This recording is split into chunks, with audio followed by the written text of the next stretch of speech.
کہ دیکھو وہ ہستی جس کا ہم کب سے انتظار کر رہے تھے وہ تشریف لا چکے ہیں. اور مسلمان اپنے گھروں سے نکل آئے اور اللہ اکبر کے نعرے لگانے لگے. حضرت محمد صلی اللہ علیہ وآلہ وسلم کے ساتھ حضرت ابو بکر صدیق رضی اللہ تعالیٰ عنہ بھی تھے. مدینے والوں نے آپ صلی اللہ علیہ وآلہ وسلم کا بہت اچھے سے استقبال کیا. انہوں نے خوشی سے نغمے پڑھے، بچیوں نے ترانے پڑھے، مطلب وہ بہت خوش تھے. انہوں نے ہر طرح سے اپنی خوشی کا اظہار کیا. جب آپ صلی اللہ علیہ وآلہ وسلم مدینہ پہنچ گئے تو اللہ کے ہر بندے کی خواہش تھی کہ اللہ کے رسول ہمارے گھر ٹھہرے. ہر قبیلہ یہی چاہ رہا تھا کہ وہ ہمارے گھر ٹھہرے. تو اس پر پھر وہ اپنا سامان، اپنا مال، اپنی جان تک حضور نبی کریم صلی اللہ علیہ وآلہ وسلم کی خدمت میں پیش کر رہے تھے. تو اس کے بعد قرآن اندازی کی گئی کہ لوگ کہہ رہے تھے ہماری طرف رہیں، کوئی کہہ رہے تھے ہماری طرف رہیں. تو پھر جب قرآن اندازی کی گئی تو قرآن اندازی حضرت ابو ایوب انصاری کے نام نکلی. تو رسول اللہ صلی اللہ علیہ وآلہ وسلم نے ان کے گھر میں قیام کیا. ٹھیک ہے. مدینہ پہنچتے ہی سب سے پہلے خدا کے گھر یعنی مسجد کی تعمیر کے کام کا آغاز کیا گیا. حضرت ابو ایوب انصاری کے گھر کے ساتھ یتیم بچوں کی ایک زمین تھی. آپ صلی اللہ علیہ وآلہ وسلم نے دونوں یتیم بچوں کو بلوایا اور ان سے زمین خریدنے کی خواہش کا اظہار کیا. بچوں نے یہ زمین بلا قیمت دینا چاہیے لیکن آپ صلی اللہ علیہ وآلہ وسلم نے منظور نہ کیا اور قیمت ادا کرنے کا فیصلہ کیا. مسجد کی تعمیر کے لیے زمین کی قیمت حضرت ابو ایوب انصاری نے ادا کی. ٹھیک ہے. مطلب جب مدینہ پہنچے تو سب سے پہلے انہوں نے مسجد کی تعمیر کا کام شروع کیا. مسجد کی تعمیر کے لیے جہاں پر نبی کریم صلی اللہ علیہ وآلہ وسلم نے قیام کیا، مطلب حضرت ابو ایوب انصاری کے گھر میں انہوں نے قیام کیا، تو ان کے گھر کے ساتھ ہی کچھ جگہ پڑی تھی. تو وہ جگہ 2 یتیم بچوں کی تھی.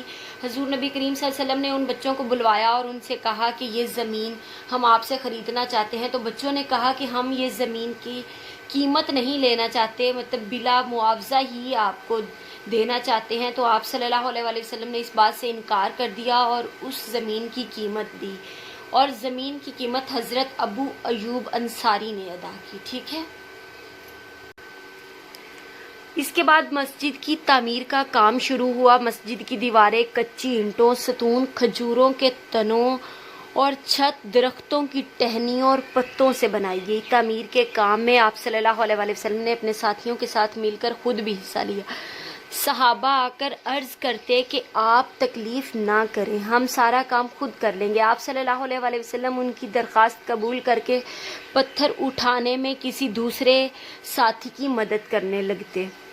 مسجد کے ساتھ ہی ان مہاجرین کے لیے ایک چبوترا بنایا گیا جن کے پاس اپنے گھر نہیں تھے. اس چبوترے کا نام صفا تھا.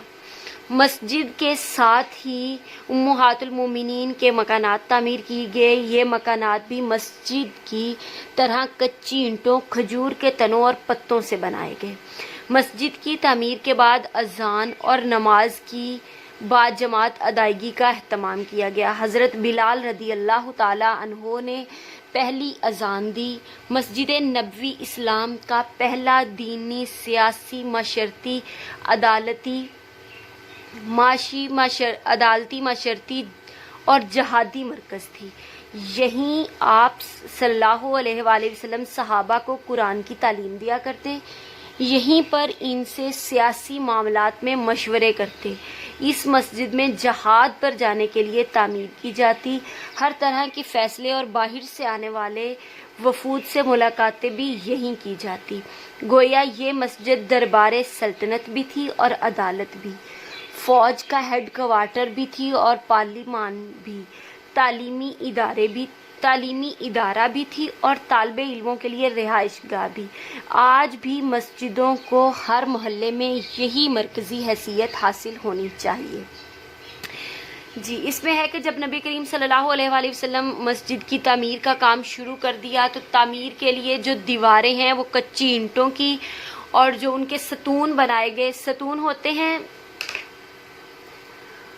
ستون کھجور کے تنوں کے ستون وہ ہوتے ہیں جو اکثر یہ جو پلر بنائے جاتے ہیں چھتوں کو سہارا دینے کے لیے، وہ تب اس دور میں انہوں نے کھجور کے تنوں کے بنائے، چھت درختوں کے پتوں اور ٹہنیوں سے بنائی۔ اسی طرح جو لوگ جن کے پاس اپنے گھر نہیں تھے، مہاجرین تھے، ان کے پاس اپنے گھر نہیں تھے، ان کے لیے ایک چبوترا بنایا گیا جس کا نام صفا رکھا گیا۔ امہات المومنین مطلب جو نبی کریم صلی اللہ علیہ وآلہ وسلم کے عقد میں تھی، ان کی بیویاں تھیں، ان کے لیے جو مکانات تعمیر کیے گئے وہ بھی اسی طرح کے تھے۔ ٹھیک ہے، مسجد کی تعمیر کے بعد اذان اور نماز کی ادائیگی کے لیے با جماعت ادائیگی کا اہتمام کیا گیا۔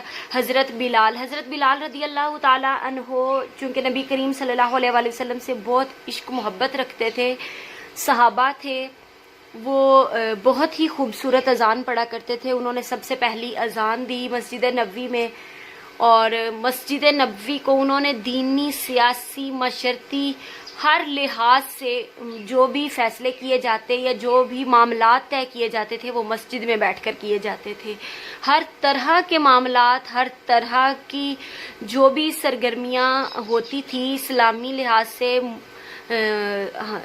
ایریے کے لحاظ سے، دینی لحاظ سے، وہ مسجد میں بیٹھ کر معاملات طے کیے جاتے تھے۔ ٹھیک ہے، اور ویسے آج کل مسجدوں میں ایسا ہوتا نہیں ہے، لوگ بس آتے ہیں، نماز پڑھتے ہیں اور چلے جاتے ہیں، لیکن مسجدوں کو بیسیکلی ہونا ایسے ہی چاہیے کہ ہر محلے میں جو مسجد ہوتی ہے اس کو یہی مرکزی حیثیت حاصل ہونی چاہیے کہ جو بھی محلے کے معاملات طے کرنے ہوں وہ مسجد میں بیٹھ کر طے کیے جائیں۔ ٹھیک ہے، چلیں ٹھیک ہے بچوں، آج ہم نے مسجد نبوی کی تعمیر کے حوالے سے پڑھا۔ امید ہے سب کو سمجھ آ گیا ہوگا۔ کل ایک نئے ٹاپک کے ساتھ دوبارہ سے ملیں گے، تب تک اپنا خیال رکھیے گا۔ خدا حافظ۔